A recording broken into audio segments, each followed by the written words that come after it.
Bismillahirrahmanirrahim. Faslun ariyata ji pasal mujibatul wusli ari nu ngawajibkeun kana adus. Sitatun eta aya genep.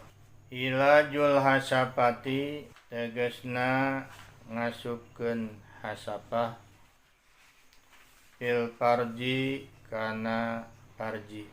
Wa khurujul mani sareng kaluar mani wal haidu sareng haid wan nipasu sareng nipas wal wiladatu sareng ngalahirkeun wal mautu sareng maut. Ayeuna netelakeun tentang nu ngawajibkeun kana adus. Di mana-mana terjadi anu genep ieu maka wajib adus. Jadi mandi besar. Aya genep sadayana mujibatul ghusli sittatun. Nu wajibkeun kana adus aya genep. Kahiji ilajul hasapati ngasupkeun hasapah fil farji kana farji. Sok sanaos upamina teu kaluarnya. Nu penting mah idzal taqal khitanani di mana-mana patepung dua khitan. Jadi wajib adus. Nu kadua wa khurujul mani kaluar mani. Sok sanaos teu dihaja kaluar mani nama.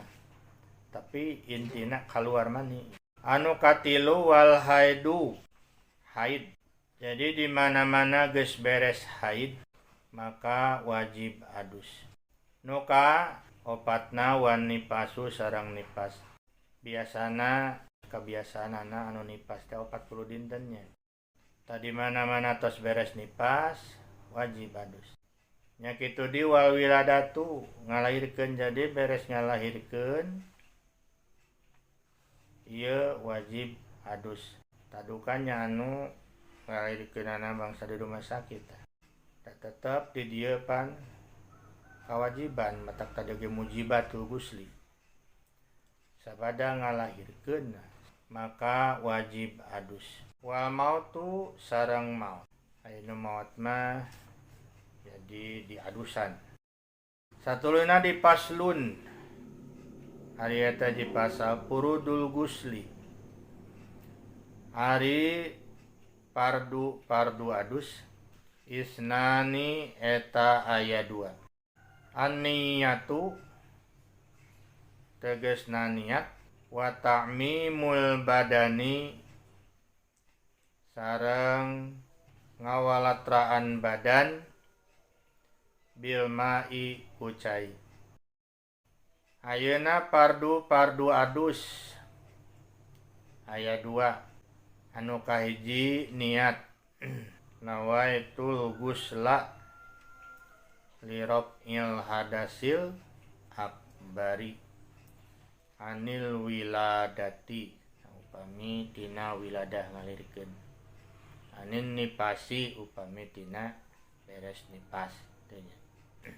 Anil jima'i upami tina beres jima. Pardon lillahi ta'ala. Jadi kudu walatranya si badan teh. Numawi dina satu aca ngadusan teh kedahna anggota-anggota wudu khususna ngitunya kedah dikumaha heula bisi aya hal-hal anu nepina cai kana kulit terhalang itu. Numawi diusahakeun biasana mah sok aya naon tai ieu teh tai kukunya geuningan. Tuh anu paranyangukuna mah tanapi mangsi kecuali upami memang di kumaha-kumaha ge tos hese nya eta mah da hese atuh. Nu matak geuningan kapungkur kantos terjadi perdebatan mengenai tinta dina pemilu itu nya. Tak jadi tinta dina pemilu mah laun teh mah dan tos hese gitunya. Jadi terjadi masalah jadi sahawai baik kudu atau napi adusna. Wallahu alam bisawab.